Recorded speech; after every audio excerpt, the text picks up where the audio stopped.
All right. Well, thank you very much for doing this. I really appreciate it. So what I'll do just to start out, I'll just get you to introduce yourself for the camera. What's your name? My name's Mary Brown. And what is your relationship to Jimmy Sweezy? He's my grandson. He's also the world's biggest douchebag. He's a douchebag, that's what the world's saying. He's a douchebag, here's how you know I ain't playing. He's a douchebag, there was a vote, it's legit. He's a douchebag, no, don't even give a shit.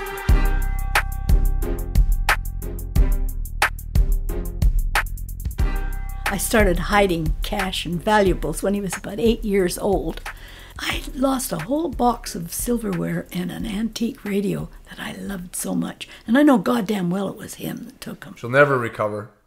Get the things back. The family heirlooms, that guy is not just pawned and stolen, but drunk as shit, shooting at in the backyard. She just gets upset because she thinks that I don't understand him and that maybe he's not doing the right kinds of things that a son should do for their mother or for their grandmother. That fucking little prick has a bet in Vegas that his grandma will die before September 1st next year. He's made a bet on whether his grandmother will live or not. And he's got her dying.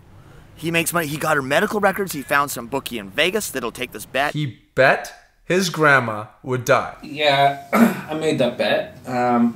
You know, but I made it... You know, I made it with a bookie. We went over my grandma's medical history. And Jimmy called me up one day and he said, I think my grandmother's going to die within a year and I want to make a bet. I know it looks bad. But really, you know, as I've told you, he's a professional gambler. And there's this thing about having inside knowledge and this edge, you know. And he could place that bet with, I think, someone like a bookie. And all the bookie would have would be like medical records and things like that. The bookie wouldn't really know, you know, how ill or not ill my mother is. So it's just, I'm trying to find the angle, you know. I know my grandma better than anyone. I love my grandma. So this bookie, how did he do it? Did you have to... Well, I brought the information to him. I said, fuck you. I don't want to take that bet. That's some creepy ass shit. So, but you took the bet. Yeah, of course I took the bet. I'm Brady Wingate. Brady Wingate takes all bets. It's on the buses. He gave me odds, 8-5, where if she dies this year, I make 8 profit on my $5. It's a little better than 1-1, a little worse than 2-1. And so you don't see anything wrong with that? Like you have no... See wrong with making green? Moral problem? What am I supposed to... Well, aren't you kind of wishing for your grandmother to die? No, of course not. I love my grandma. So you want to lose this bet? Well, no.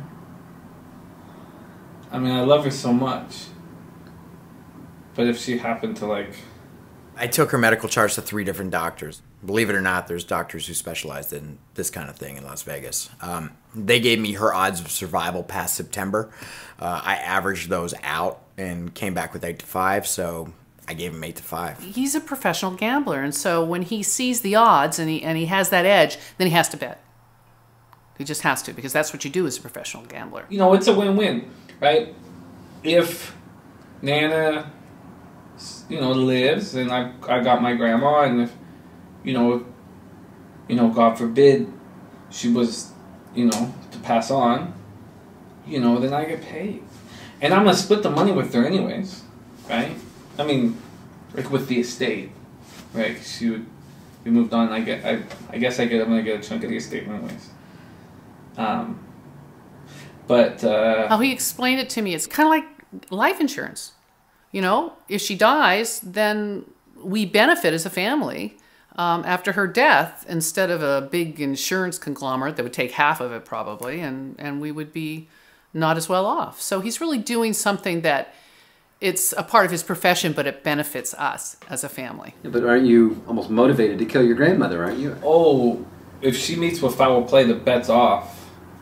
It has to be like a legitimate good death. Any foul play, any kind of accident, or even any mysterious circumstance. No bueno, it's got to be natural causes. But according to Jimmy, there's no need for me to worry anyway, because he has gambler's integrity. I mean, she's rooting, rooting for me to lose. So with my mom, like, the whole family wants me to lose this one. you know. So, I mean, it's fun for the whole family. Because I'm the underdog, right? And everyone's like, my grandma's the favorite. It's likely she's going to live till next year. That's why I got 8-5. Like, if the bookie thought my grandma was going to die this year, then I would get like 3-5 or 4-5. It wouldn't even be worth making a bet. I mean, the bookie obviously, you know, thinks she might die. Why do you think Jimmy is so sure that his grandma's going to die?